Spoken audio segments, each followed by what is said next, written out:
Hello, everybody. My name is Jordan Pacheco, and I'm going to give you the reasons why this Black Christian is voting for Donald Trump. Now, this video I'm sure is going to really resonate and speak to a lot of my current audience, but I'm also hoping that maybe if you're not someone who usually tunes in to my content, which tends to be more Catholic, traditional Catholic commentary and cultural points, that this might touch you in a different sort of way. And I'm making this video quite simply because I think it's important as not just a Black man, but as a Christian to give a reason for why I believe the things I believe, why I vote the way I'm going to vote, and for you also to make your own informed decision. But if it just helps you to see somebody, even someone who looks like you a little bit, right, who is willing to just put out there publicly why they're doing what they're doing, maybe that'll help you somewhere. So I know that that's been helpful for me in a lot of different decisions. So I am going to be voting for Donald Trump in the 2024 election, which is coming up here in a week. In fact, a few weeks ago, he was actually here in Colorado. He gave a great speech in Aurora, and I was one of the 16,000 people that went up to see him. And that is the first time in my short time being aware of politics that I was actually actively excited to see a presidential candidate. And I don't know when the next time that'll be. Maybe the country won't even be around next time that happens. But I wanted to tell you guys my 3 reasons and just make this a brief thing all out there. So my first reason is this. Donald Trump, not single-handedly, but has essentially single-handedly completely realigned the political parties of this country. I grew up in a very red Republican kind of country area. So I've been through watching people with the enthusiasm of George Bush and John McCain and Mitt Romney. And I've also seen what it's like to have the divide of red and blue really tear a lot of the fabric of this nation apart. I've known what it's like to leave 10 minutes from my house and feel like you're in an entirely different country. I know what it's like coming from Colorado, which used to be a swing state, and moving to very blue California, and then moving back to now blue Colorado, and later moving to a red state. So I've seen that kind of polarization. I've seen issues that you think would actually unite Americans as citizens actually become topics of huge divide. The fact that there are so many of us who can't agree on free speech or the Second Amendment, or even just a priority of being a citizen in this country, is actually something that very concerns me, because existentially to the core of our nation, you can't have a nation if you don't have peoples, regardless of their political affiliations, who at least agree about what it means to be and are proud to be Americans. Donald Trump has done something very interesting. It started in 2016, where he went to war with the Republican establishment, and then from there to the broader political establishment, and I think in a lot of ways won, and in a lot of ways didn't realize what he was up against. But here in 2024, something very interesting has caught my eye. It's not just Donald Trump, who has brought on a non-Trumpian guy like J.D. Vance, who I'm very, very fond of. I like him quite a bit. But Donald Trump has also given the Republican Party a very good broad tent approach to this election. It doesn't mean that everyone who's going to be voting for Trump or everyone who speaks with him agrees with him, or that I like all their policies. But the fact of the matter is that Donald Trump has somehow gotten guys like Robert Kennedy and Tulsi Gabbard and Vivek Ramaswamy all on the same team. And that's been quite a fantastic thing to see. Elon Musk took a really big stand after Trump was shot. And I've been paying attention to him because Elon is our Edison of this time. He's kind of eccentric. You like him and don't like him. That's not the point. He's brilliant. And Trump has not been afraid to really take on that political realignment head on. He hasn't been afraid to, in his words, drain the swamp. He hasn't been afraid to make enemies. And he hasn't been afraid to also welcome friends into strange alliances. Now, on this channel, I talk a lot about Catholicism, obviously, a lot about Christianity. So something that very interests me is the fact that oftentimes in church history too, strange alliances have to be made with peoples who might not necessarily have much in common, but are united at least on a couple of core principles. And the principle I see with the Republicans in 2024, and specifically with Trump right now, is that he wants to be a president for citizens. He wants to be president whether you're white, you're Black, you're Hispanic, you're Asian. I got them all in my family, by the way. He doesn't care what you look like. He doesn't care exactly where you come from, as long as you do it legally. But the fact that I saw at his Madison Square Garden rally, and even here in Colorado, how many people just wanted to be united as Americans was very, very powerful, very, very moving for me. And I want to look at people, regardless of their skin color, as my brothers. I don't want to look at them as adversaries. And there's been such a destruction on that from both the left and the right for years, that to actually feel like you're part of a movement where people are really being brought together, united as Americans, is very, very important to me. So that's my first thing. I think Trump has completely realigned the political axes. There are entire bases that used to be so staunchly Democrat, like that white working class vote, that has actually now switched over to the Republican in the first time in forever, by the way. And now, especially as a black man, there are a lot of African Americans who are going to be voting for Trump. And we talk about it a lot, right? Not like it's like different camps like that, but we talk about it a lot, and there's an excitement. And it doesn't matter if you're in the projects of Chicago, because out here in Colorado, right, you had a Venezuelan gang take over kind of lower income housing apartments just 20 minutes up the road from me.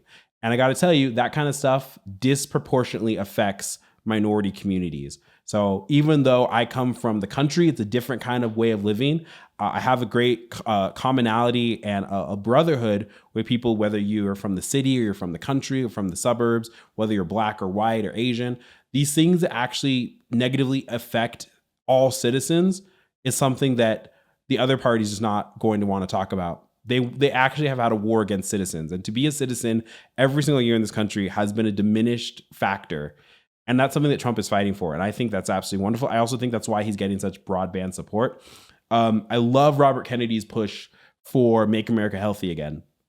I think that's absolutely great. I actually switched from seed oils to avocado oil primarily here at home, and I feel great, and I've lost weight. And I look at all this stuff that I used to eat, and sometimes you occasionally eat, and I just go, man, nobody talks about this, right? And now that is, again, part of a major party platform for this election is very important. That how we do food in this country has to change. How we do health in this country has to change. Everyone talks about it, but it's all just money pits. And so now we can actually be proactive with that. And so that's reason one why I'm voting for Donald Trump. Number two is, as a Christian, I understand that many Christians want to sit out the election, that they're not happy with Trump's stance. They say it's a flip-flop on the issue of abortion. I want to put something in perspective real quick for you guys. First off, Trump's personal stance on abortion in 2016, going back to what he said, yeah, you could say, oh, there's a lot of lip service for pro-life movement. I'll get there in a second. But one thing that's very big for me is that his individual position hasn't actually shifted all that much. He wants to take it from the political arena in the federal world and move it to a state issue, because it's something that for the Republican Party, for better or for worse, is something that they just tend to lose on. So I believe in a pro-life country. I'm a Roman Catholic through and through. That includes my stance when it comes to abortion. Donald Trump is not a Catholic. Donald Trump probably in general needs to be a better Christian. Completely agree with that. But Donald Trump isn't my priest. He's not my bishop, and he's not my pope. Something that Trump did that for decades, many in the pro-life movement offered rosary and prayers of reparations for, was the fact that Roe v. Wade in our lifetime got overturned.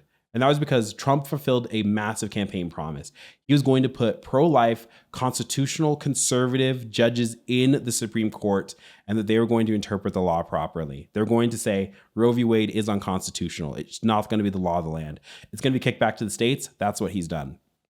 And so as Christians, we have a lot of work to do to make sure that even regardless of the laws, forget the laws for a second. We want to have a moral society built on the foundations of Christ and his church. So that's something that is key for me. The reason why I'm voting for Donald Trump as a Christian is because Trump actively has been friendly to Christianity and has constantly put not just run-of-the-mill generic Christians, but in my direct case, actual traditional Catholics in his administration. The more I read about JD Vance, the more I like him. JD Vance has a really great story. I actually read Hillbilly Elegy a month ago, and he is a Catholic, and he has a very, sometimes, you wish, oh man, they all need to be stronger on abortion, but you have to understand that his belief does not contradict the Catholic Church. But also, this has now become a state issue. And it's thanks to Trump that now we're having that sort of battle on a different plane. Again, the needle didn't move for years. So we have a lot of praying. We have a lot of work to do. Here in Colorado, there is a ballot measure to enshrine abortion in the Constitution. By the way, if you are a Catholic and you vote yes for that, that's excommunication. You are making yourself an enemy of God by wantonly cheering on the killing of babies. And so the fact that Donald Trump has actually been very friendly to Christianity, that he's allowing Christians to have the serious debates that we need to have about how abortion should be blotted out in this country, I appreciate very much. A little bit ago at a Kamala Harris rally, to shout "Jesus is Lord" would have been to be heckled and be told that it's a different rally, you need to do that. That's not the case at Trump's rallies. They are not all perfect, mind you, but the fact that Christianity has found such a home and such a friendliness with the kind of budding MAGA movement, I think is actually very important. And as Christians, we do have a very strong sense of civic duty. It doesn't mean that we give our loyalties. Again, Trump is not my pope. He's certainly not God, and he's not my priest either. My obligations to Trump in piety is just because he be my leader, my president. It's not because he's my dad, and it's not because I have to make excuses for him. I actually think Trump ought to convert. And I saw a Franciscan friar give him a scapular weeks ago. And I hope that that does some good, because I think that Trump does need more God and more religion. But the fact that he's been so kind to Christianity, I think, has actually been a very positive thing. It's not always been perfect. It's not going to be perfect. And as Christians, we have a lot of work to do. But that's why I can say, as a Christian, I can follow my conscience and know, here's the kicker. The needle is going to move so far to the left with the Democratic Party. And I've said this for years, but you might not necessarily have to vote Republican. That's totally fine. But as a Christian, and especially as a Catholic, you can't vote Democrat, because you can't wantonly vote for a party that is going to enshrine abortion as the law of the land. Kamala Harris talks about this, how she wants to even end the filibuster to make sure abortion is passed in the federal level again. And that's something that Trump has refused to do, that he's not going to do. He's not going to make it a federal issue again. And so the needle has been moved under Trump before. I think that needle can at least stay under Trump again, and actually give us the empowerment to do the work that we need to in our states to actually build a culture of life. I also believe that Trump's FBI wouldn't probably spy on Catholic churches like the current administration's FBI does. And then my last reason for voting for Trump, and there's a lot that I could give, but I just wanted this to be just a foretaste, is Trump is not afraid even to lead the Republican Party on some really, really interesting and overhauling ideas, especially concerning the economy and the structure of the nation. I'm going to give you guys two examples. I read a lot of history from the turn of the century. One of my favorite presidents is Teddy Roosevelt. So when I hear the words tariff, it's not a bad word to me. You have to understand, to have said that 10 or even 20 years ago as a Republican was a heresy, because we are supposed to believe in NAFTA and free trade. But all of a sudden, we can think of things like that the federal government was funded at a time, not by federal income tax or income tax in general. It was funded by tariffs. It was funded by particular taxes on goods coming into this country and getting goods out of this country. That's something that's very interesting to me, that these are not crackpot ideas. These are very, very classical economics ideas. And America was very wealthy at the turn of the century and a very big budding economy. And so while I don't think that just waving a wand and saying tariffs, haha, no income tax is a good idea, because who knows what it's going to do to the debt and the deficit. That's something that Trump's not been very good at, right? Balancing the budget, if that even's a factor. But that's still very interesting, that the fact that we now, a little bit beyond the death of NAFTA, beyond the death of really having to believe seriously in free trade and losing out to countries who have cheap, if not slave labor, like China, right? Or India or Pakistan.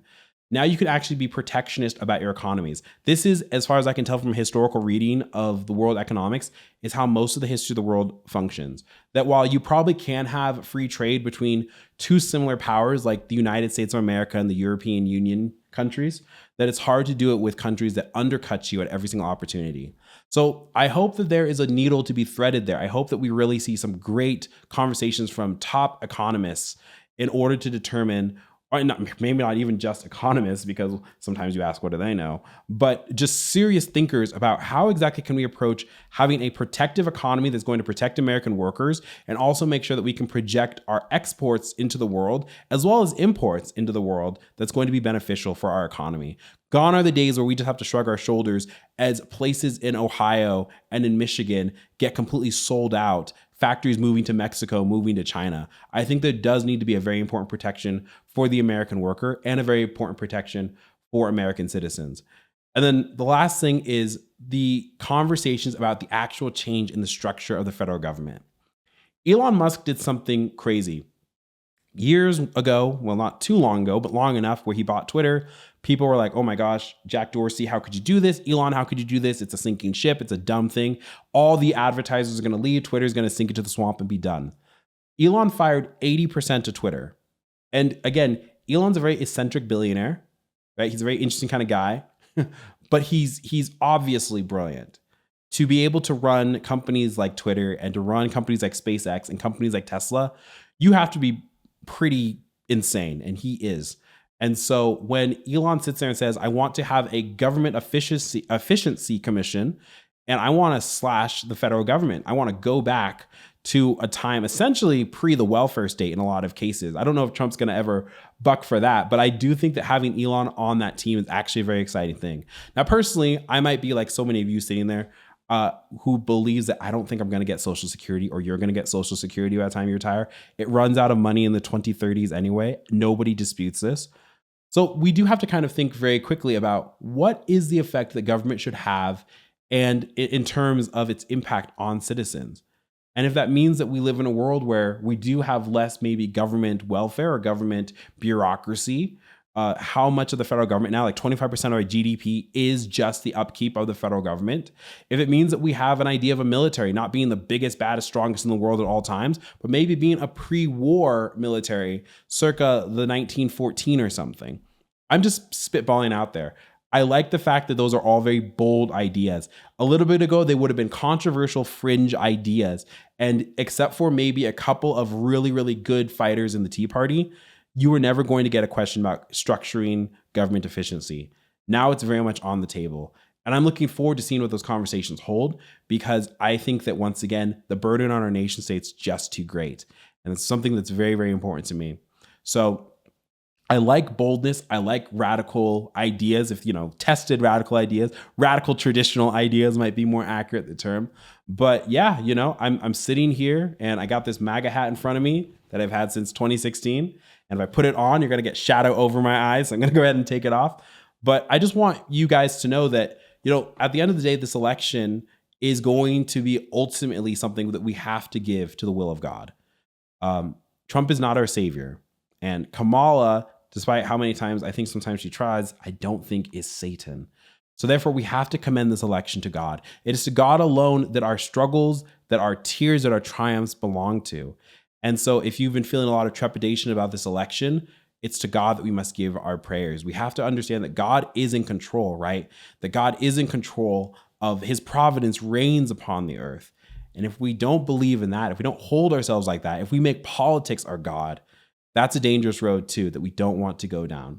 So I can say, whether I gain people or lose people, that I am excited for Donald Trump running. I really am praying and hoping and kind of actually optimistic that he's going to get in. There's a plenty of fight still left in this election.